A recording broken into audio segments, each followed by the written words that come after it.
A viagem deveria ter sido tranquila. Uma estrada tranquila, campos infinitos e a ocasional caixa de correio. Mas esta noite, o mundo parecia querer engolir a si mesmo por inteiro. A chuva batia forte no para-brisa e os limpadores lutavam uma batalha perdida. Os faróis mal cortavam a tempestade, iluminando nada além de lama, árvores e o turbilhão interminável de água. Era o tipo de noite em que coisas ruins aconteciam. O pastor apertava o volante com força, as juntas dos dedos brancas, enquanto murmurava baixinho. A chamada chegou a 1 hora. Um velho fazendeiro, nos arredores da cidade, estava prestes a morrer. Sem família, sem amigos, apenas uma velha casa, um celeiro rangendo e o lento gotejar do tempo. Era seu dever partir. Foi o que ele disse a si mesmo. O relâmpago estalou acima, enquanto a casa finalmente aparecia no fim da estrada.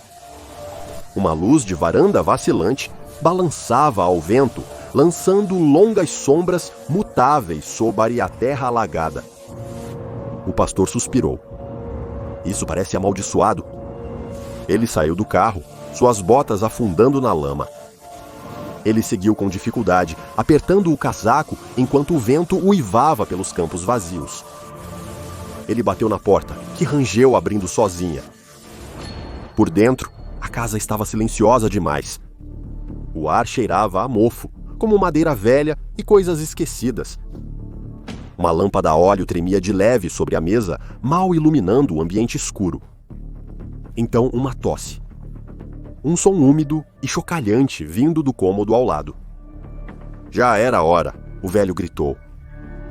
O pastor avançou, com suas botas rangendo no assoalho deformado.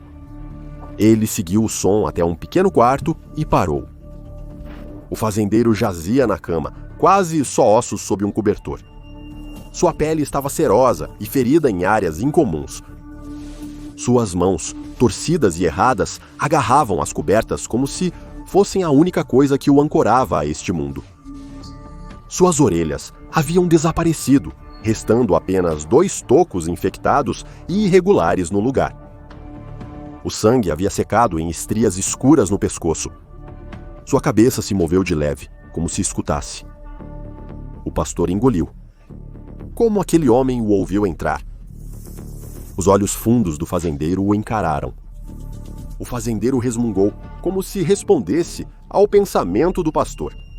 Seus lábios mal se moviam, mas sua garganta fazia um ruído. Você vai fazer isso ou não? A pele do pastor formigou. Ele observou os braços deformados do homem, os hematomas nas costelas e como suas pernas permaneciam totalmente imóveis sob as cobertas. Um homem não adquire ferimentos assim por doença. O estômago do pastor se contraiu. Ele caiu. Não, ele pulou. Sua boca estava seca. Você tentou. Não funcionou. O fazendeiro raspou. Ele não olhava mais para o pastor. Seus olhos haviam se distanciado, como se observasse algo atrás dele. O pastor não ousou se virar. Uma rajada de vento atingiu a casa, estremecendo as janelas. A chama da vela tremia forte, fazendo as sombras oscilarem. O pastor retirou seu pequeno livro de couro do bolso do casaco. Tudo bem, apenas mais um homem morrendo, ansioso para se redimir antes do fim. Você queria receber a extrema unção. O fazendeiro exalou bruscamente. A bochecha dele tremeu. Sim, mas não vai adiantar muito. Mais um que não acredita, pensou o pastor consigo mesmo. O velho riu, mas estava sem fôlego, um sussurro de som, como algo se movendo através de folhas secas. Ah, eu acredito, murmurou o fazendeiro. Eu só sei que ele não está ouvindo. O pastor franziu a testa. Ele tinha quase certeza de que não verbalizou seu último pensamento, mas estava enganado. Os olhos do fazendeiro voltaram-se para ele. Então me diga por que eu tenho ouvido eles. Um estrondo de trovão ecoou pela casa. O pastor se retesou. Ouvindo quem? A respiração do fazendeiro falhou Seus dedos se contraíram sob o cobertor. Os lábios dele se moviam, mas não em sincronia com a sua voz. Um sussurro. O velho raspou, mas seus lábios nunca disseram isso. O pastor abriu a boca. O corpo do fazendeiro arqueou.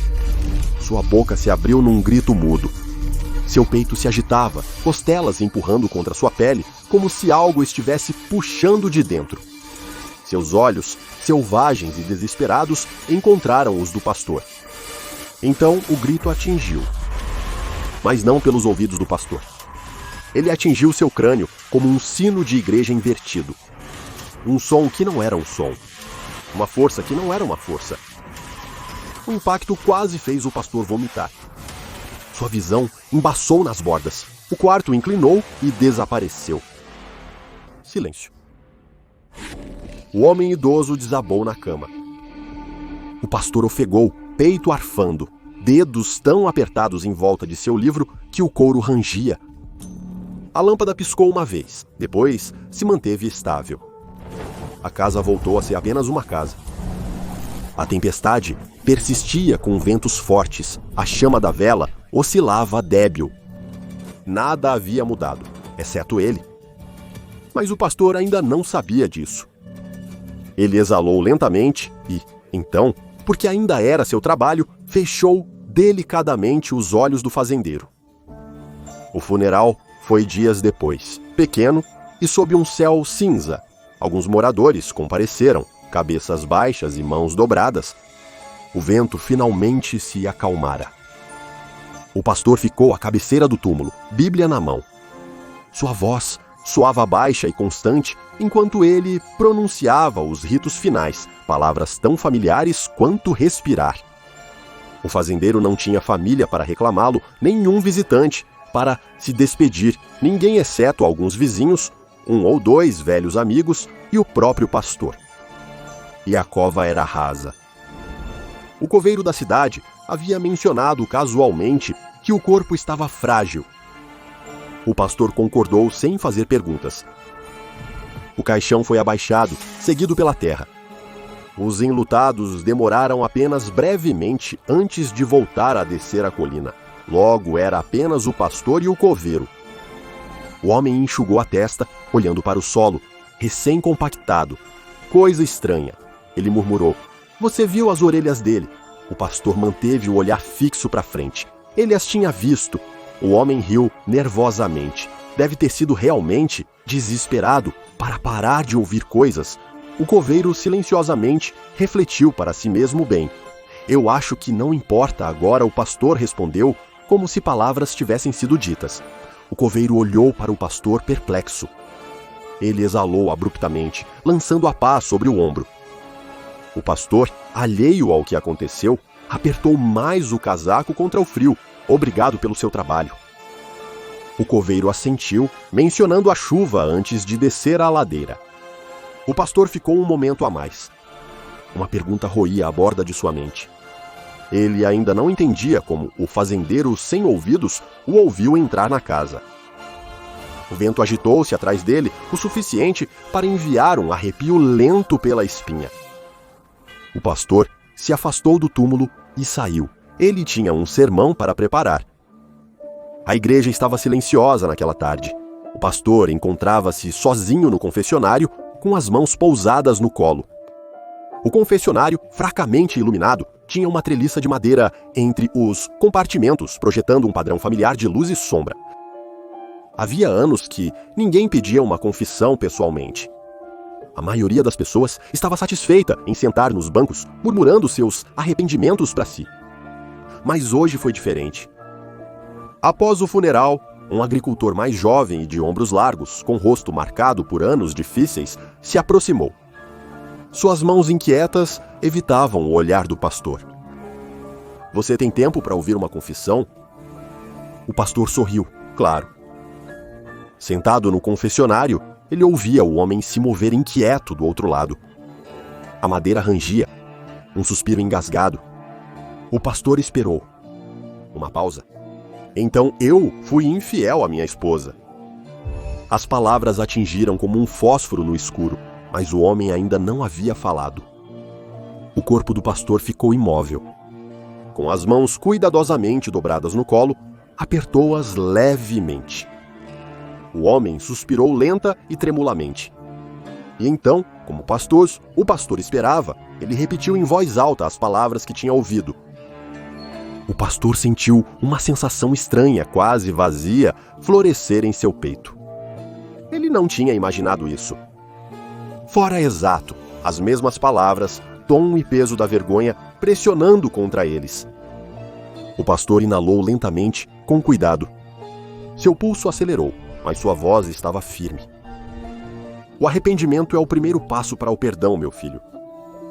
O homem exalou, aliviado. Eles oraram juntos. A confissão terminou.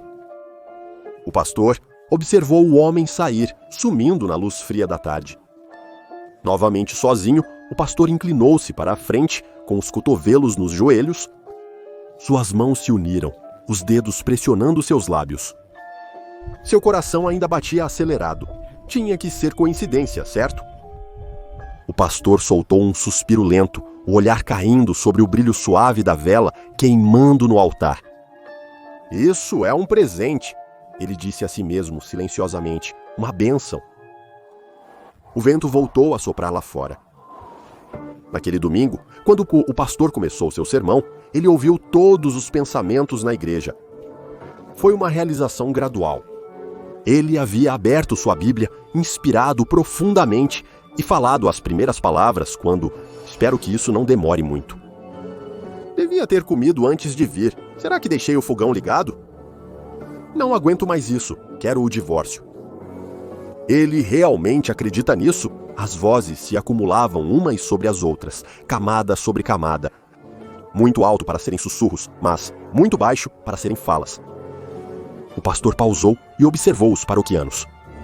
Ninguém mexia os lábios. Ele apertou o púlpito com mais força. Algo estranho ocorria. Seu dom começava a se assemelhar a uma maldição. Desejando que sua voz permanecesse firme, ele tentou superar isso. Tentou terminar o sermão, mas as vozes invadiram sua cabeça. Se eu coçar um pouco, ninguém notará. Eu odeio o meu trabalho. Eu odeio minha vida. Eu queria poder simplesmente desaparecer. Por que ele está suando? A garganta do pastor se estreitou. As palavras se embaralharam na página. Sua visão balançou, como se as paredes inclinassem para dentro. Ele fechou o livro. Com uma voz trêmula, ele pronunciou: "Vamos nos preparar para a comunhão." A fila se movia lentamente. Um por um, eles se aproximaram. O primeiro era um adolescente, mãos nos bolsos, cabelo úmido do banho matinal. Eu me pergunto se o pastor sabe quanto maconha eu fumei antes de entrar, pensou o garoto consigo mesmo. Os dedos do pastor se contorceram enquanto ele colocava a hóstia na língua do garoto. Em seguida, uma senhora de idade, com a face sulcada por rugas profundas e olhos perspicazes sob o chapéu. Eu deveria chamar a polícia sobre o meu vizinho. Ela pensou enquanto abria a boca piedosamente para receber sua hóstia, que ele tinha corpos enterrados no quintal. Então um pai, ajoelhando-se reverentemente, filho ao seu lado. Eu nem sei se este é o meu filho. O fôlego do pastor falhou. A fila avançou. Uma mulher de rosto bondoso sorria calorosamente, com as mãos dobradas. Ele sabe que isso é tudo mentira? Os ouvidos do pastor zumbiam. O próximo. Eu odeio minha esposa. Eu odeio minha esposa. Eu odeio minha esposa. O próximo. Deus não está ouvindo. O próximo. O pastor tem mãos grandes. Eu me pergunto se... O mundo do pastor se inclinou. Seus ouvidos zumbiam com violência, abafando o órgão, o farfalhar das roupas e o movimento dos pés. Ele cambaleou. Uma mão agarrou seu braço. Alguém murmurou seu nome, aflito.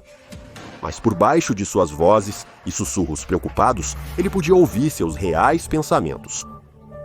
Ele está doente. Ele está enlouquecendo. Isso é um teste? O pastor respirou aguda e instavelmente. Ele tinha que sair. Ele saiu correndo da igreja e correu para o seu carro.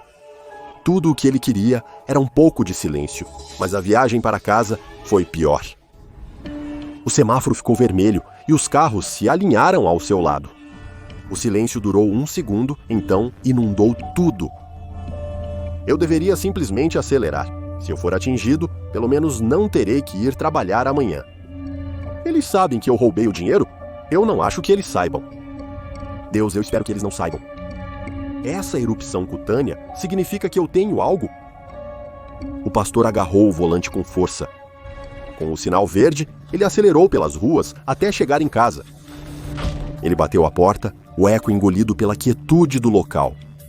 O apartamento era pequeno, simples, um lugar destinado à paz, à autorreflexão.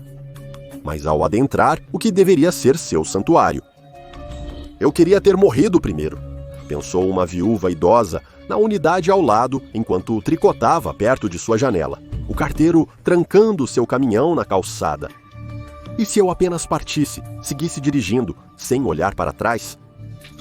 O pastor cerrou os dentes, fechou os olhos com força, pressionando as têmporas com as palmas das mãos. Ele era capaz de ouvir os pensamentos de qualquer pessoa num raio de 200 metros. Silêncio. Ele só queria silêncio. Ele precisava disso, mas todos estavam tão altos. Ele pensou que talvez pudesse escapar das vozes se dormisse, pois elas não poderiam alcançar seus sonhos. Ele se deitou na cama e tentou dormir. Ele realmente tentou, mas as vozes estavam muito altas.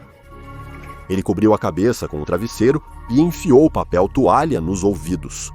Mas quando o sol nasceu, as vozes ainda estavam lá, altas e claras, ecoando em sua cabeça. Após dias dessa loucura sem fim, o pastor estava totalmente privado de sono. Aterrorizado para sair de casa, ele estava desesperado por um pouco de sono. Então, ele decidiu sair de seu apartamento para comprar comprimidos para dormir na loja. O céu estava nublado e o vento ainda carregava o peso da tempestade passada. As pessoas estavam na rua, fazendo recados, conversando nas varandas. Tudo parecia normal. Mas agora, ele sabia coisas sobre essas pessoas que não deveria saber.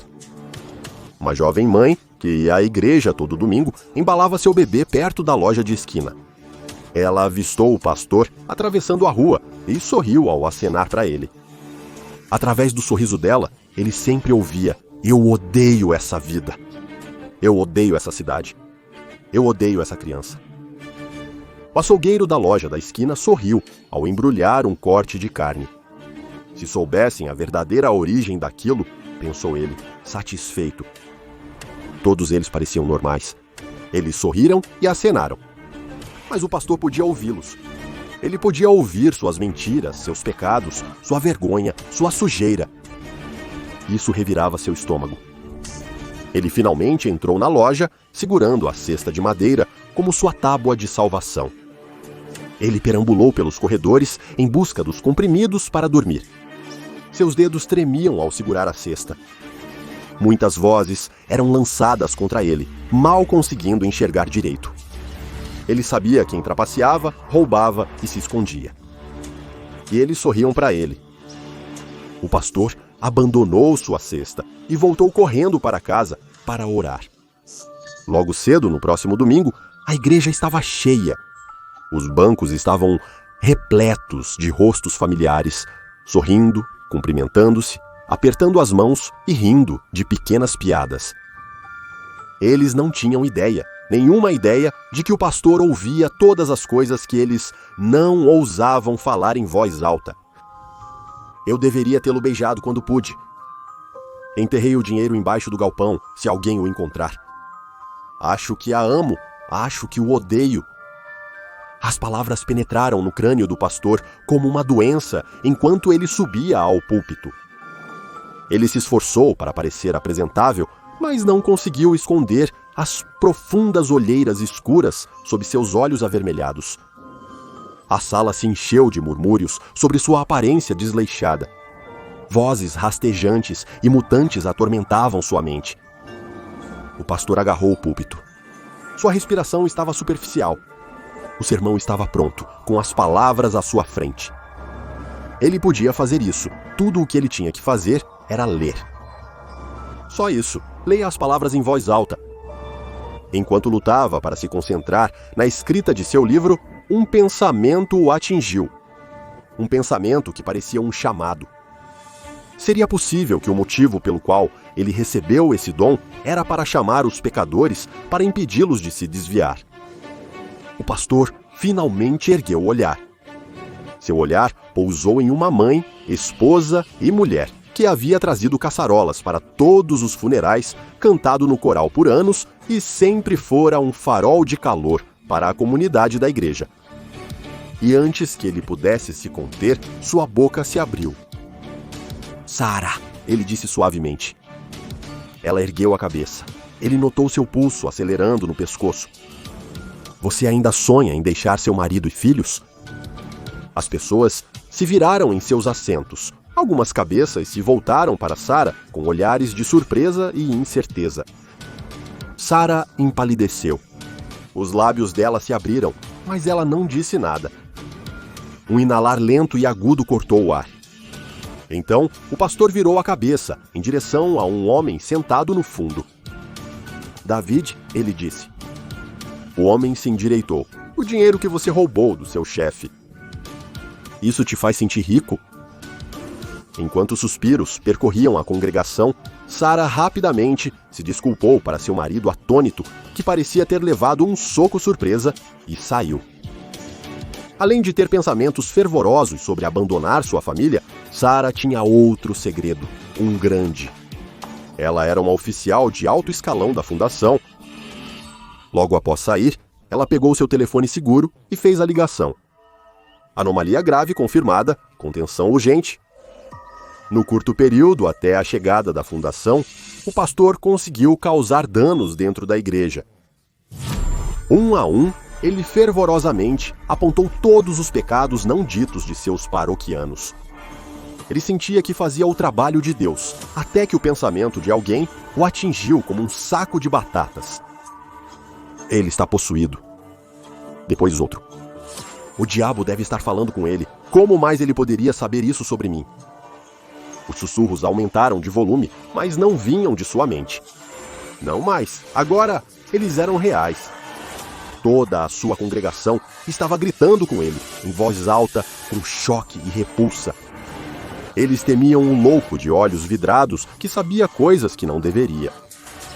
O pastor agarrou o púlpito, enquanto todas as vozes reais se enfiavam em seu crânio junto com os pensamentos não ditos de todos. Tudo gritava para ele, multiplicando, dobrando, colapsando em um rugido ensurdecedor. Ele cambaleou, sua visão turva. Seus olhos selvagens e injetados fixaram-se na cruz de madeira na parede. "Deus me ajude", ele murmurou para si, agarrando a cruz. Ele olhou para baixo e começou a rir. Era algo esfarrapado e um pouco quebrado. E então, sem aviso, o pastor enfiou a ponta da cruz em seu próprio ouvido. Os paroquianos assistiram em choque enquanto o sangue escorria pelo pescoço do pastor. Suspiros viraram gritos. Uma mulher desmaiou. Um homem arrastou sua esposa em direção à saída, seus pés arrastando-se pelos bancos. A porta da igreja rangeu ao abrir. Eles saíram, depois outra família saiu, e outra, até que a igreja ficou vazia. O pastor ficou sozinho, sangrando. O estacionamento da igreja ficou inundado de ambulâncias e viaturas policiais. Exceto que não eram paramédicos e policiais que saíam daqueles carros. Eram agentes da fundação. Dentro, o pastor estava sentado desanimado em um banco, dedos manchados de vermelho, sua mente chacoalhando como um pássaro enjaulado. Ele mal notou as figuras se aproximando. Uma mulher, em um uniforme escuro, ajoelhou-se diante dele com um rosto inexpressivo. "Senhor, precisamos levá-lo ao hospital." Ele piscou para ela, que estava mentindo. Ele ouviu isso claramente. Os lábios do pastor se separaram. Com uma voz que estava crua, mal acima de um sussurro, ele perguntou: "Qual é a fundação? E por que ela ficará emocionada comigo?" Por um momento, o agente não se moveu. Então, sem perder o ritmo, ela levantou a mão e sinalizou para os outros. A resposta foi imediata. 2 homens em uniformes idênticos se aproximaram. Seus movimentos rápidos, praticados, não o tipo de homens que hesitavam. O pastor não resistiu quando eles o levantaram para a maca, não porque ele não podia, mas porque ele já podia ouvi-los. Amarrem ele, segurem a cabeça dele. Limitem a fala dele. Ainda desconhecemos seu nível de avanço. As amarras apertaram seus pulsos e tornozelos. As portas da igreja rangeram ao se abrir atrás deles. Do lado de fora, a congregação se reuniu em grupos, com olhos arregalados e sussurros agitando a multidão. Eles se separaram, ao passo que os agentes abriam caminho, empurrando o pastor para a frente. Seus rostos estavam marcados por uma mistura de preocupação, confusão e medo. O pastor olhou para eles e ouviu: "Ela está doente. Foi um colapso. Talvez ele realmente pudesse nos ouvir. Talvez devêssemos orar por ele. Graças a Deus ele está indo embora." Ele queria dizer a eles, queria dizer algo, mas a maca se levantou, as rodas rangeram no pavimento, e então ele estava dentro da ambulância, as portas se fecharam com força, os trincos clicaram, houve uma picada aguda em seu braço, e enquanto o mundo desvanecia em preto, a última coisa que ele ouviu foi: "Você não será nosso problema por muito mais tempo." Você já quis saber a verdadeira opinião das pessoas sobre você? Não? Bem, isso é infeliz, porque o SCP-405 é um pesadelo contagioso e derretedor de cérebros que força habilidades telepáticas em suas vítimas. Essa anomalia, insidiosa e derretedora de mentes, é de origem desconhecida, o que significa que não temos ideia de onde ela veio, mas continua arruinando o nosso dia. E aquele pastor não foi o primeiro surto, e não seria o último. O pastor já estava além de qualquer salvação quando foi levado para a instalação da fundação. Quando os agentes o colocaram na mesa de exame, perceberam que seu cérebro zumbia como um rádio superaquecido, sintonizado em uma estação que nunca silenciava. Mas a fundação tinha um protocolo de tratamento 405-alfa. Parece sofisticado, mas não é. Passo 1. Injetar nos infectados uma dose dupla de amnésicos. Passo 2. Colocá-los em coma, induzido por 3 dias. Passo 3. Aguardar o melhor. O problema? Este protocolo só funciona nas primeiras fases da infecção e o pastor não estava nas primeiras fases. Mas os agentes, os médicos, os pesquisadores não sabiam disso. Eles ainda acreditavam ter chance de lutar, mas não tinham. Após o último grito de morte do pastor, todos, num raio de 200 metros, foram infectados, levando o oco do local a um bloqueio total. Se alguém captura o SCP-45, a fundação tem uma regra de ouro: fique bem, bem longe. As vítimas são conduzidas a áreas isoladas e sigilosas, provavelmente para passar seus últimos dias refletindo sobre suas escolhas de vida ao som do vento. Todas as equipes que encontram o SCP-45 recebem uma de 2 ordens: jogue-os em uma área de contenção, ou, se estiverem nos estágios finais, termine imediatamente e espero que ninguém dentro de 200 metros tenha sido infectado. Se eles foram, parabéns, é hora do protocolo de tratamento 405-alfa. O SCP-405 progride com toda a graça de um martelo na cabeça. Nos 2 primeiros dias, nada acontece. Você está bem, por enquanto. No 7º dia, você começa a ouvir apenas os piores pensamentos sobre si mesmo. Você está captando todos os pensamentos conscientes ao seu alcance. Direto, contínuo, sem fuga. No 10º dia, o alcance atinge 200 metros, transformando multidões em shows de horror psíquico. A falta de sono afeta as vítimas, que começam a transmitir involuntariamente seus pensamentos.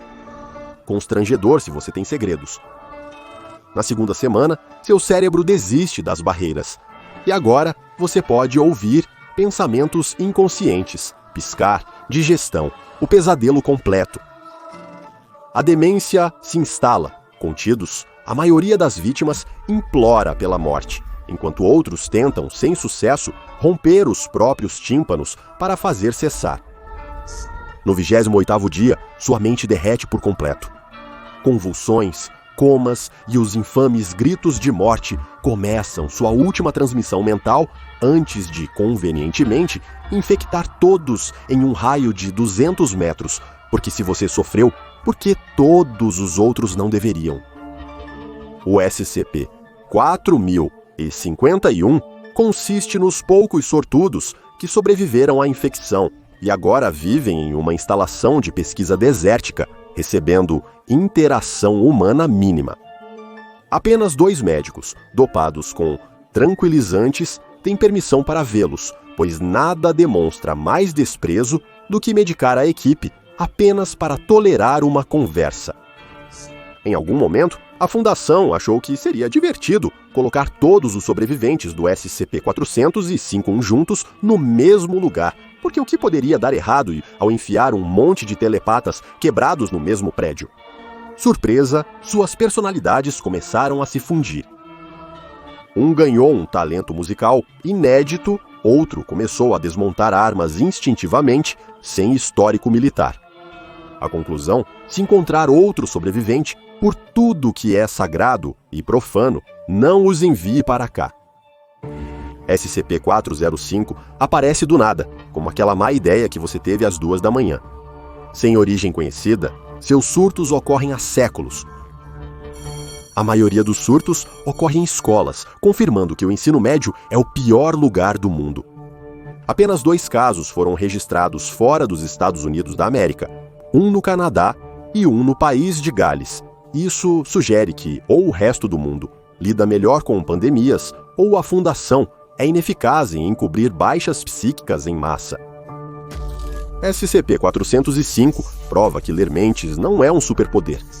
É uma descida lenta e gritante rumo à loucura. Se ouvir uma voz estranha em sua mente, fuja. Se você descobrir o que alguém pensa de você, corra o mais rápido possível. E se alguém morrer nas suas proximidades e seus ouvidos começarem a zumbir, parabéns, você é o próximo. Assista mais uma entrada dos arquivos do Dr. Bob e inscreva-se para mergulharmos ainda mais nos arquivos classificados da Fundação SCP.